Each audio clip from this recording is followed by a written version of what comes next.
میری بہن حمیرہ کیسی ہیں آپ؟ الحمدللہ کہ اللہ کل حال. کیا سوالات لے کے آئی ہیں؟ پہلا سوال میرا یہ ہے کہ عیادت کے آداب کیا ہیں، اور دوسرا ٹھیک ہے، سوال یہ ہے کہ بیماریوں سے حفاظت کے لیے کون سی دعا پڑھنی چاہیے، ٹھیک رہنمائی ہے. فرمائیے گا. بہت شکریہ حمیرہ، آپ نے ہمیں کال کی. اچھا مجھے یہ بتائیے کہ ہمیں معلوم ہوا عالمہ صفا فاطمہ کی گفتگو سے، عالمہ ہاجرہ امین میں آپ کی سمتا رہی ہوں کہ بیماریوں پہ جو صبر کرتا ہے، شکر کرتا ہے، اللہ تبارک و تعالیٰ کی جانب سے اجر پاتا ہے. تو اگر ہم صبر کی فضیلتوں کو پیش نظر رکھیں اور پھر اپنے لیے بیماری کی دعا کریں تو کیا ایسا کرنا درست ہوگا؟ بسم اللہ الرحمن الرحیم.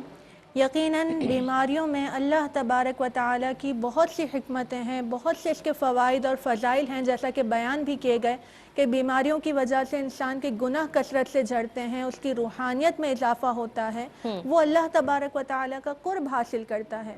لیکن اس کے باوجود شریعت میں کہیں بھی بیماری کو طلب کرنے کا حکم نہیں دیا گیا، اور نہ ہی یہ سرکار صلی اللہ علیہ وسلم کی سیرت طیبہ سے ثابت ہے. بلکہ لہٰذا کسی کا یہ عمل کہ وہ اپنے لیے خود بیماری کی دعا کرے ہرگز درست نہیں ہوگا، کیونکہ ہر مقام پر اللہ تعالیٰ سے خیر، عافیت اور آسانی طلب کرنے کو ہی محبوب قرار دیا گیا ہے. جیسا کہ حدیث کریمہ میں آتا ہے کہ سرکار صلی اللہ علیہ وسلم یہ دعا فرمایا کرتے تھے کہ اے اللہ، مجھے تیری طرف سے ملنے والی عافیت زیادہ پسندیدہ ہے. ٹھیک ہے. اسی طرح حدیث کریمہ کے مطابق سرکار صلی اللہ علیہ وسلم اکثر یہ دعا فرمایا کرتے تھے کہ ربنا آتنا فی الدنیا حسنۃ وفی الآخرۃ حسنہ، کہ اے اللہ تو مجھے دنیا اور آخرت میں آسانیاں عطا فرما، بھلائیاں عطا فرما. ٹھیک ہے. اور حدیث مبارکہ میں ہی آتا ہے کہ جب کوئی شخص کسی بیمار کو دیکھے اور دعائے عافیت پڑھے، یعنی الحمدللہ الذی عافانی مما ابتلاک بہ وفضلنی عن کثیر ممن خلق تفضیلا. جب کوئی شخص کسی بیمار کو دیکھ کر یہ والی دعا پڑھ لیتا ہے تو اللہ تعالیٰ کی رحمت سے امید ہے کہ اسے وہ بیماری نہیں پہنچے گی.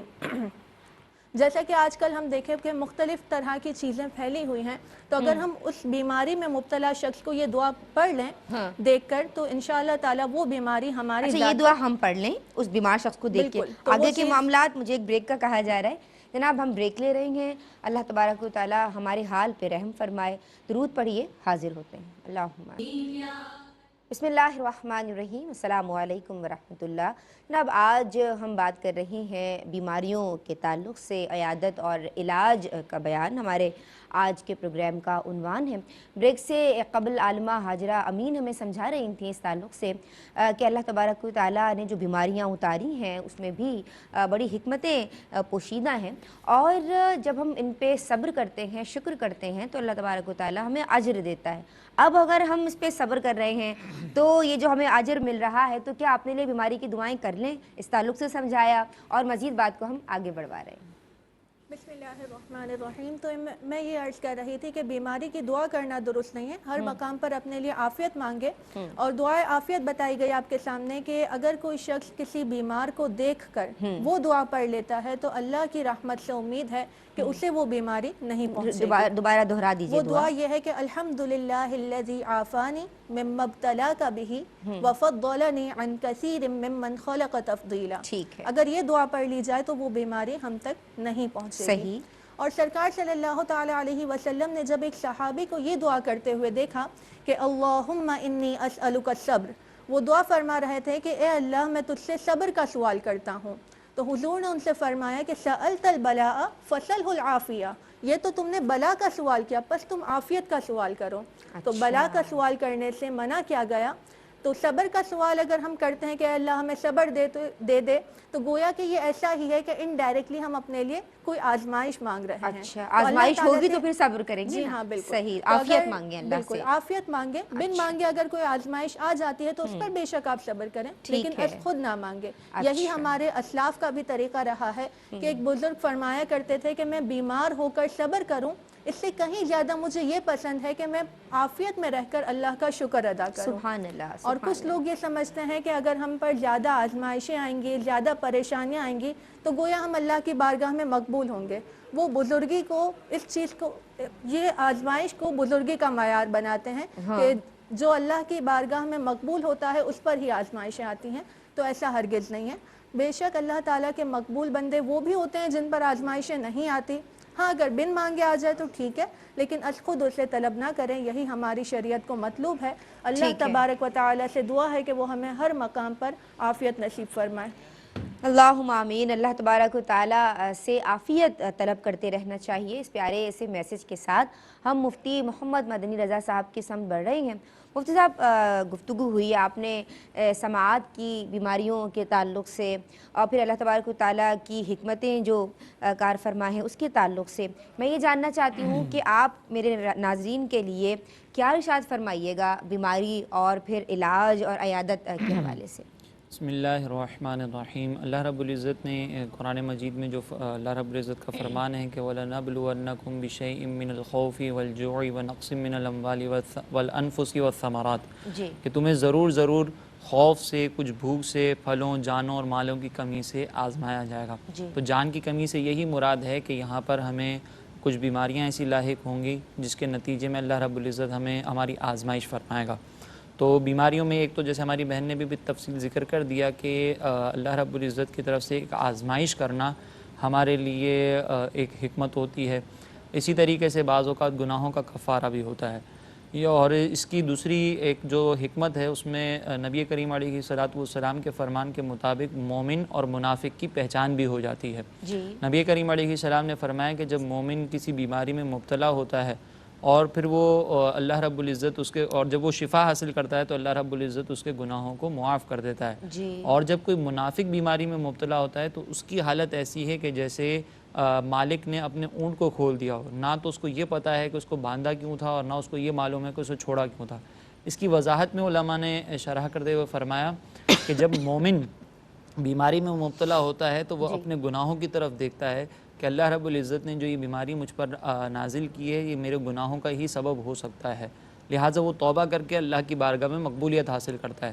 لیکن منافق چونکہ اس کا ایمان اتنا مضبوط نہیں ہوتا، بلکہ وہ ایمان والا ہی نہیں ہوتا، تو پھر وہ اللہ کی طرف متوجہ نہیں ہوتا بلکہ وہ اسباب کی طرف چلا جاتا ہے کہ موسم کی خرابی کی وجہ سے مجھے بیماری ہوئی، فلاں سبب سے مجھے بیماری ہوئی، مجھے تو اس طریقے سے بیماری ہو گئی، وہ سائنسی تحقیق میں گھس جائے گا اور دوسری چیزوں میں چلا جائے گا۔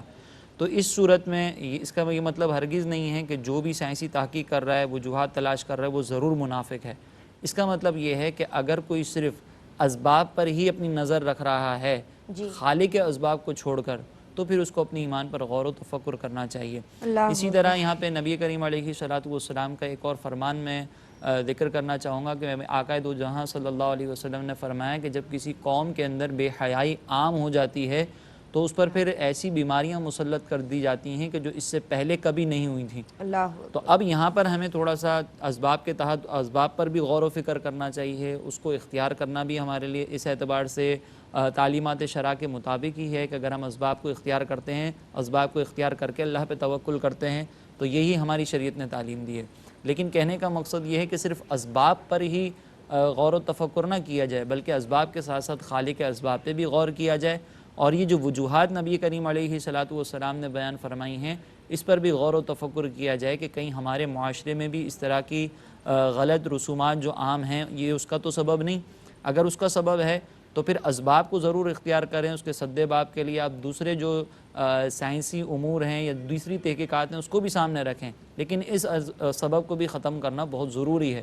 اگر ہم ان چیزوں کو نہ دیکھیں اور صرف توجہ ہماری اس طرف ہو کہ نہیں بھی یہ چیزیں ہو جاتی ہیں، ہم چند لوگوں کو اکیلا کمرے میں بند کر دیں گے تو یہ بیماری آگے منتقل نہیں ہوگی، یا فلاں چیزیں ہم اختیار کر لیں گے، لیکن یہ جو اصل سبب نبی کریم علیہ السلام نے بیان فرمایا اس کی طرف توجہ نہیں کریں گے تو پھر ہماری جو ایمان کا تقاضا ہے نا وہ دیکھ لیں کہ کامل ہو رہا ہے یا نہیں ہو رہا۔ بے شک بے شک۔ دوسری بات یہ کہ ہماری بہن نے جیسے ذکر کیا کہ بیماری طلب کرنا، یہ تو بالکل صحیح ہے کہ نبی کریم علیہ الصلوۃ والسلام نے بیماری کو طلب کرنے سے منع فرمایا، آزمائش کو طلب کرنے سے منع فرمایا، لیکن اس میں تھوڑی سی تفصیل میں ذکر کرنا چاہوں گا کہ یہ مسند احمد بن حنبل کی روایت ہے اور حضرت ابو سعید خدری رضی اللہ تعالیٰ عنہ اس کے راوی ہیں کہ نبی کریم علیہ الصلوۃ والسلام نے جب بیماری کے فضائل ذکر کیے تو آپ نے فرمایا کہ جب کوئی بندہ بیمار ہوتا ہے تو اللہ رب العزت اس کے گناہوں کو معاف فرماتا ہے۔ تو وہاں پر ایک صحابی موجود تھے حضرت ابی بن کعب، انہوں نے عرض کی کہ یا رسول اللہ اگرچہ وہ بیماری کم ہو تو سرکار علیہ السلام نے فرمایا کہ اگر ایک کانٹا بھی کسی مومن کو چبھتا ہے تو اللہ رب العزت اس کی وجہ سے بھی اس کے گناہوں کو معاف فرماتا ہے۔ تو پھر اس بات کو سننے کے بعد انہوں نے یہ دعا کی کہ یا اللہ تو مجھے ہمیشہ بخار میں مبتلا رکھ، اور یہ بخار مجھے کسی حج سے یا جہاد سے یا فرض نماز با جماعت ادا کرنے سے نہ روکے۔ پھر یہ راوی نے بیان فرمایا کہ جب تک وہ زندہ رہے، جب بھی کوئی ان کو مس کرتا تو ان کی بخار کی تپش کو محسوس فرماتا تھا۔ تو اب جب انہوں نے فضیلت سننے کے بعد اس بخار کو طلب کیا تو کسی نے ان کا رد بھی نہیں کیا۔ اس سے یہ معلوم ہوتا ہے کہ اگر کوئی شخص قوی الاعتقاد ہو، وہ مصیبتوں پر صبر کر سکتا ہو، شرعی تقاضے بھی پورے کرتا ہو، پھر اگر وہ اس طرح کی دعا مانگتا ہے تو اس کے لیے جوازی پہلو بھی موجود ہے۔ لیکن افضل اور بہتر یہی ہے کہ اپنے لیے آزمائش کو طلب نہ کیا جائے۔ ابھی ہم اپنے آپ کو وہ سمجھ رہے ہیں کہ ہم بڑے قوی الاعتقاد ہیں، ہم تو اس چیز کا مقابلہ کر لیں گے۔ وہ صحابی رسول تھے، ہم عام لوگ ہیں، وہ اس چیز کو برداشت کر سکتے تھے صحبت رسول کی برکت کے باعث، ہم اس چیز کو برداشت نہیں کر سکیں گے۔ لہٰذا عافیت اسی میں ہے کہ اللہ رب العزت سے ہمیشہ خیر کو طلب کیا جائے اور آزمائشوں کو طلب کرنے سے اجتناب ہی کرنا چاہیے۔ لیکن اگر کوئی آزمائش طلب کرتا ہے اور وہ قوی الاعتقاد ہے تو بہرحال اس کے لیے اگرچہ یہ مناسب نہیں لیکن وہ گناہ گار نہیں ہوگا۔ ٹھیک ہے مفتی صاحب، ماشاء اللہ مدلل جواب۔ ایک کالر ہمارے ساتھ ہیں جی، شامل کر رہی ہوں۔ السلام علیکم۔ وعلیکم السلام، کیسی ہیں آپ؟ ندا بھی ٹھیک ہے؟ الحمدللہ علی کل حال۔ میری بہن کیا سوال ہے آپ کا اور کیا نام ہے آپ کا؟ میرا نام نغمہ ہے، میں راولپنڈی سے بات کر رہی خوش آمدید کہتی ہوں، کیا سوال ہے؟ ہوں۔ میں نے یہ پوچھنا تھا کہ ایک تو یہ جمعرات والے دن نا ہم لوگ شروع سے یعنی بچپن سے ہمارے بڑے بھی اس طرح کیا کرتے کہ نا ایک روٹی بنا کے سالن اور جو وغیرہ کچھ بھی ہو تو اس سے ہم ختم دلوا دیتے ہیں نا جمعرات والے دن، بڑوں کو ان کے اصال ثواب کر دیتے ہیں۔ اچھا جی، تو کیا ٹھیک یہ ہے، جائز ہے؟ ٹھیک ہے جی۔ اور دوسرا سوال میرا یہ ہے کہ اگر کوئی ادھار نہیں دیتے کسی کو پیسے، ویسے ہی انویسٹمنٹ کے لیے دیتے ہیں اور وہ اس کا منافع دے تو کیا وہ جائز ہے؟ انویسٹمنٹ کے لیے کہاں پہ؟ پیسے دیتے ہیں اگر ہم کسی کو پیسے دیں کسی بھی چیز کے لیے کسی کو پیسے دیں تو یعنی جی تو وہ سب منافع صرف آتا ہے نا، یعنی اس اس میں پہ نقصان ہونے profit۔ کا نہیں ہوتا۔ اچھا تو جی۔ کیا یہ جائز ہوتا ہے؟ السلام علیکم، ایک اور کالر۔ السلام علیکم۔ السلام علیکم، وعلیکم السلام ورحمۃ اللہ۔ میری بہن کیا نام ہے اور کیا سوال ہے آپ کا؟ میرا نام نادیہ ہے اور میرا سوال یہ ہے کہ میں نے نا میرے ہسبینڈ نا مجھے ایک طلاق دے دی تھی کہ میں تمہیں ایک طلاق دیتا ہوں، تمہاری 2 باقی ہیں۔ ایک طلاق بعد دے میں دی۔ تو انہوں نے وائس میسج کیا اور انہوں نے بولا دوسری طلاق بھی واجب ہے، تیسری بھی واجب ہے۔ تو ہم نے نا پتہ کروایا تھا تو وہ کہہ رہے تھے اسلام میں کہیں بھی سنت واجب نہیں ہوتا جب تک مرد اپنے منہ سے طلاق نہ دے۔ تو مجھے اس طرح پوچھنا تھا کہ اس طرح طلاق ہو جاتی ہے؟ جی مدنی صاحب، آپ کچھ پوچھ رہے ہیں ان سے؟ سوال یہ جو کیا ہے کہ ایک طلاق دی 2 باقی ہیں، اس کے بعد انہوں نے کیا جملہ کہا؟ انہوں نے کہا کہ 2 بار وائس میسیجز بھیجے کہ تم پہ دوسری بھی واجب ہے اور تیسری بھی واجب ہے، ٹھیک ہے، یہ جملے ادا کیے انہوں نے۔ تو ٹھیک۔ کیا طلاق ہو گئی یا نہیں ہوئی؟ ٹھیک۔ ٹھیک ہے جی، ایک اور کالر۔ السلام علیکم۔ یہ لائن ڈراپ ہو گئی ہے، ہم صفحہ کی سمت آئیں گے۔ صفحہ بعض لوگ خوب شکوہ کرتے ہیں اور خواتین میں خصوصی طور پہ یہ رجحان زیادہ پایا جاتا ہے، اور اگر کسی نے بس پوچھ لیا کیا ہوا آنٹی، اور آنٹی پھر شروع ہو گئی کہ بیٹا گھٹنوں میں بھی درد ہے تو شوگر بھی ہے اور بی پی بھی ہائی رہتا ہے اور نہ جانے کون کون سی باتیں۔ ایسا کرنا کیا درست؟ خواتین ہی نہیں بلکہ مرد حضرات بھی بعض اوقات بس اپنی عادت پر موقوف کرتی کسی ہیں کی یہ بھی تمام عادت ہو چیزیں، سکتی ہے، صحیح بات ہے۔ عادتاً بعض لوگ کرتے ہیں، خواتین یا مرد سبھی کر رہے ہوتے ہیں، لیکن یہاں پر یہ بات پیش نظر رکھنی چاہیے کہ کسی کے سامنے ہم ذکر کر رہے ہوں تو اس وقت پھر نیت دیکھی جائے گی۔ بہت ساری وجوہات کو پیش نظر رکھتے ہوئے بعض اوقات مریض کسی کے سامنے اپنی بیماری کا ذکر کرتا ہے۔ مثال کے طور پر ڈاکٹر کے سامنے اگر ہم اپنی بیماری کا ذکر کرتے ہیں، بالتفصیل ذکر کرتے ہیں، تو وہاں پر نیت یہی ہوتی ہے کہ ہمارے مرض کی تشخیص ہو اور علاج کروایا جا سکے، کیونکہ اگر یہاں پر بیان نہیں کیا جائے گا تو علاج کروانے میں پھر بہت سی رکاوٹیں سامنے آئیں گی، صحیح طور پر علاج نہیں ہو سکتا۔ اسی طرح گھر والوں کے سامنے بعض اوقات ہم بیماری کا ذکر اس لیے کرتے ہیں کہ گھر والے اس پر مطلع ہوں گے، ہماری معاونت کریں گے، اور ان کی طرف سے جو رحم دلی کا ایک جذبہ ان کے اندر پیدا ہوگا وہ بیماری کے ان ایام میں ہمارے لیے اس بیماری کو کاٹنا ہمارے لیے آسان کر دے گا۔ اسی طرح بعض اوقات یہ نیت ہوتی ہے کہ کوئی عیادت کے لیے گھر پر آیا اور مریض اس کے سامنے اپنی بیماری کو اس لیے بیان کرتا ہے اور بالتفصیل ذکر کرتا ہے تاکہ جو سننے والا ہے وہ اس کے سامنے اس لیے بیان کر رہا ہوتا ہے کہ جو بھی